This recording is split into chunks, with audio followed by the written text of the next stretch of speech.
Singgah kala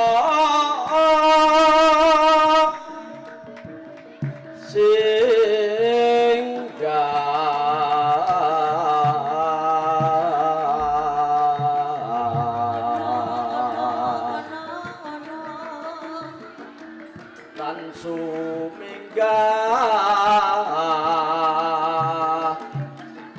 durga kala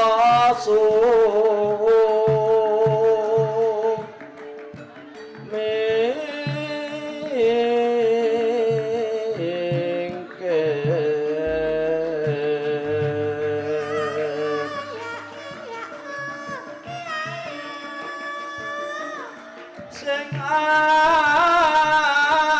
asirah sing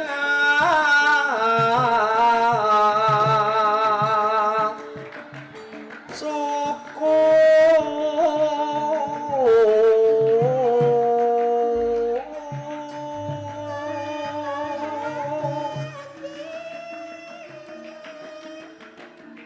sing atan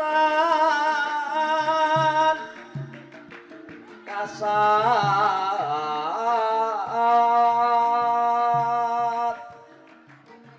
mata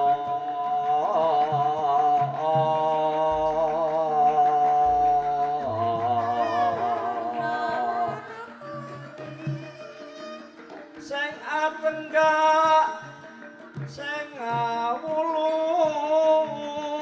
sing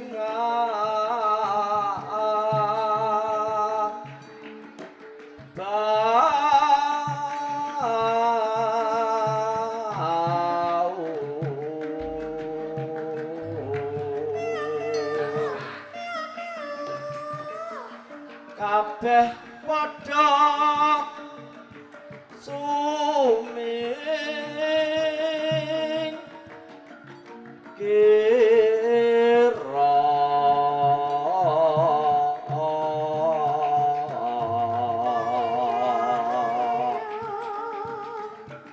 eng telenging jala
Nyai Ageng, Nyai Ageng. Si kula lho Kyai Ageng, Sela. Kyai Ageng. Aku duwe paweling opo kelawan kowe, Nyai Ageng. Saben-saben aku muja brata semedi. Ojo nganti kok ganggu gawe. Ning jogene ana ing dina iki Nyai Ageng jugarake kelawan aku. Ana kawigaten apa? Kyai Ageng Sela. Nyuwun sewu saderipun matur njuk. Ngantos kula menika boten sampeyan timbali wonten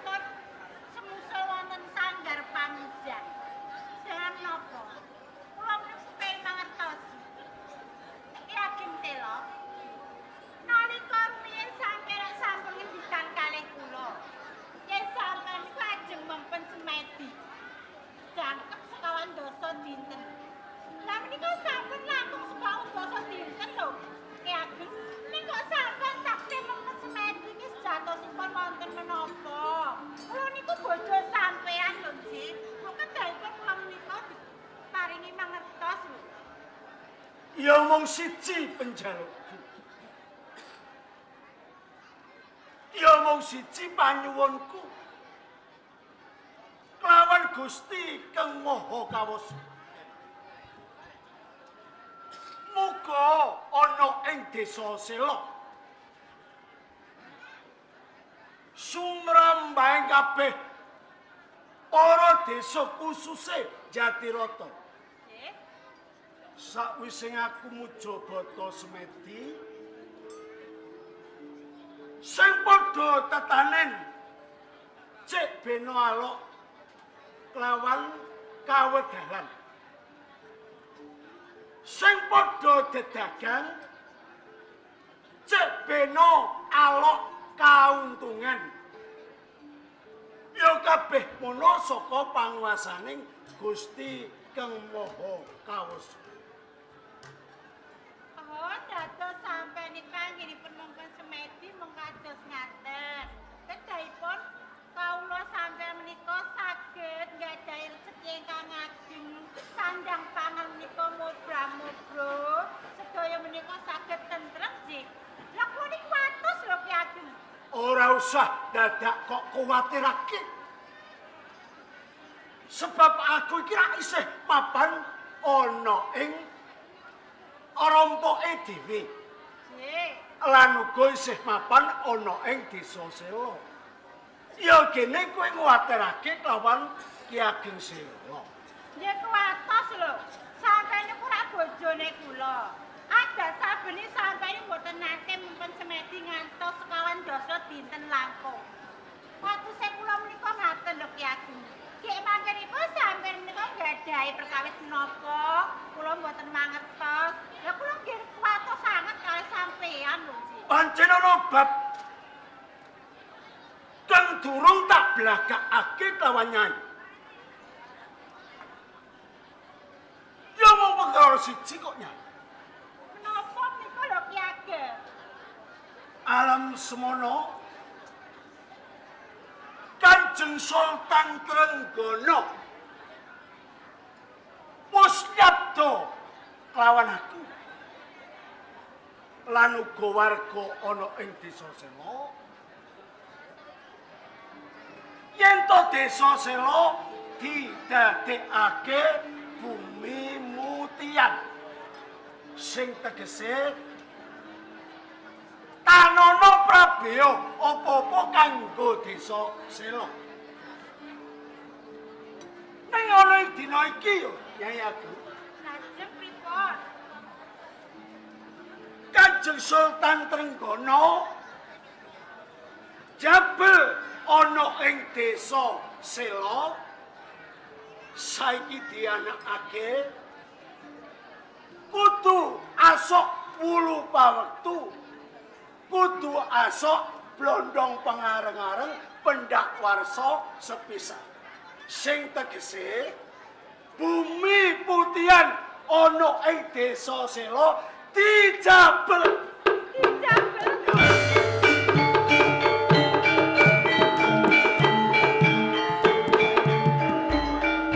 Yo iki lho sing dadi runti ing atiku Nyai. Apa yo pari kudu? Wong gedhe iki kudu tumindak dak siya karo wong cilik. Apa yo kepiye?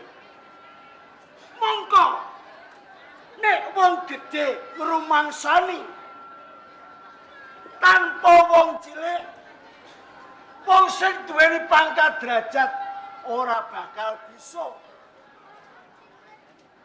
Nek arep kepengin dadi panguwasa, janjine muluk-muluk lawan wong cilik. Nyatane saiki akeh sing mblenjani janji kuwi.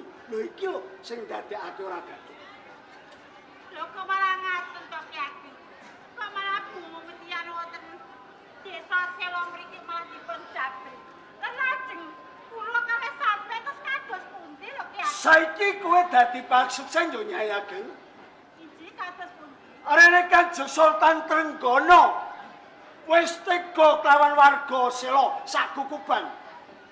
Lan uga kowe karo aku. Nggih. Kowe dadi baksen Ki Ageng Sela Balelo Honidyo.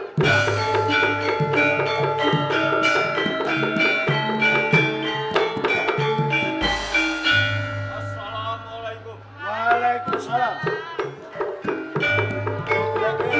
Kendaraan.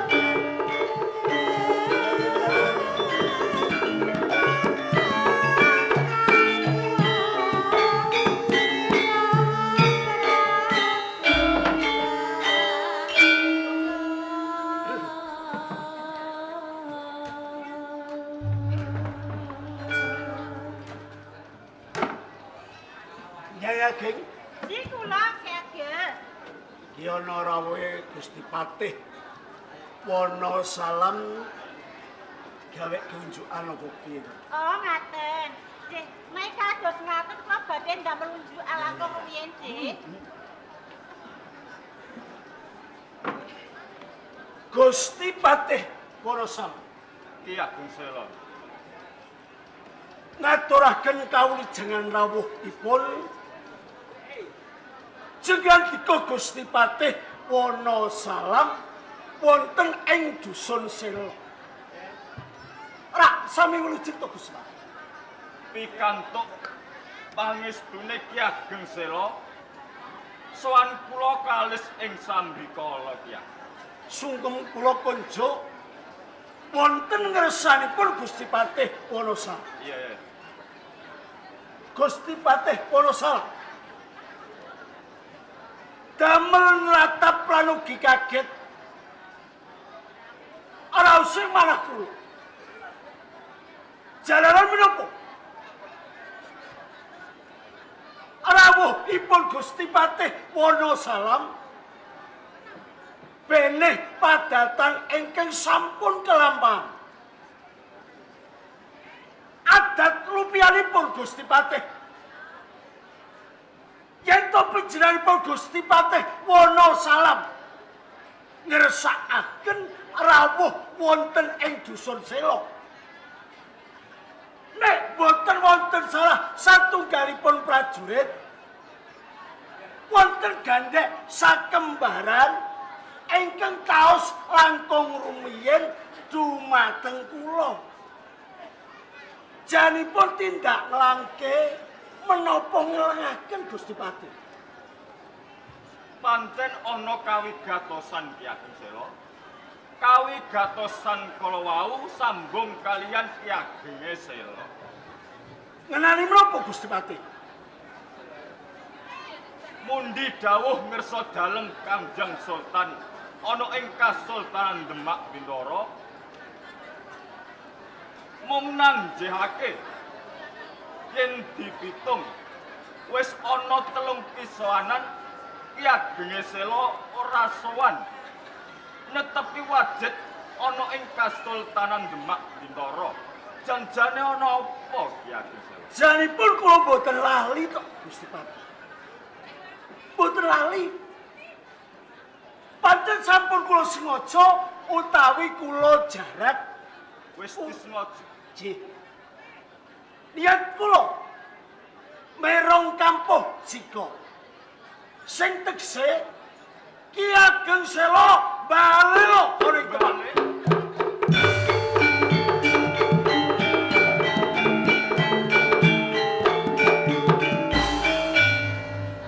Ki Ageng Sela jeneng Balela kuwi rak kudu nganggo dasar. Janjane perkarane apa kok nganti Ki Ageng Sela iki mbalela mengkang pranatan ing Kasultanan Demak Bintoro. Ati kula gelo Gusti Patih. Kanjeng Sultan Trenggono sampun nyabda. Dusun Sela dipun dadosaken bumi putihan. Ning wonten dinten menika dipun jabel dening Kanjeng Sultan. Lho niki perkarane. Monggo sabda Pandhita Ratu datang Wolawali. sepisan ngucap dadi. Lah nek bumi putihan kajabel dening Kanjeng Sultan Trenggono, ibarat Kanjeng Sultan Trenggono itu didailat maneh. Lho iki lho. Jadi perkarane kuwi bumi putihan dijabel ngersa dalem Kanjeng Sultan. Ki Ageng Sela. Gusti Patih Wonosalam. Babakan pranatan ing Kasultanan Demak kuwi wis dadi panguasane Kanjeng Sultan. Tekaku ing Desa Sela iki mau sinampiran Purba lan Wasesa. Monggo bebarengan sowan ana ing Kasultanan Demak. Mengko yen ana apa-apane aku kang bakal njaluk Tau Nono Windonono. Niki pangucapipun Ki Ageng Sela. Waton bumi Sela boten didadekake bumi putihan. Demak ojo ame kate Demak.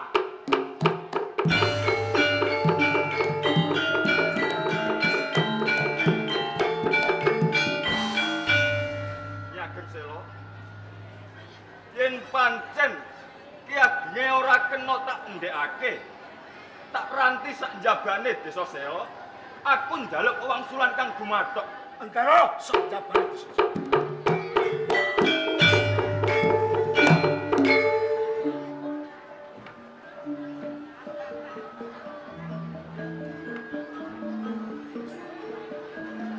Nyai Ageng.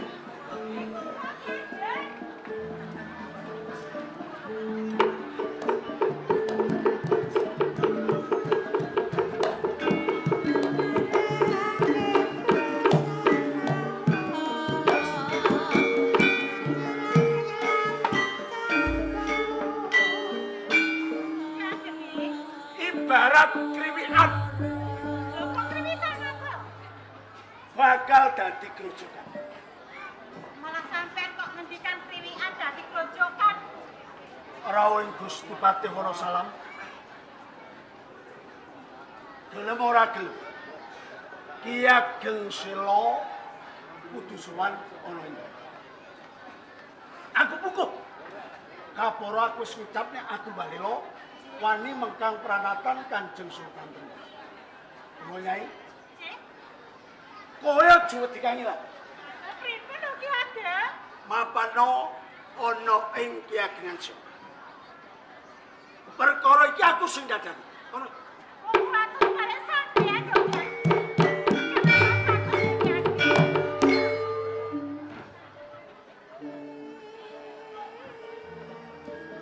Ibarat aku batik. Wis tak lengkring. Ning sing gawe dadakan ora aku. Sing gawe dadakan Kanjeng Sultan Trenggono. Pitana.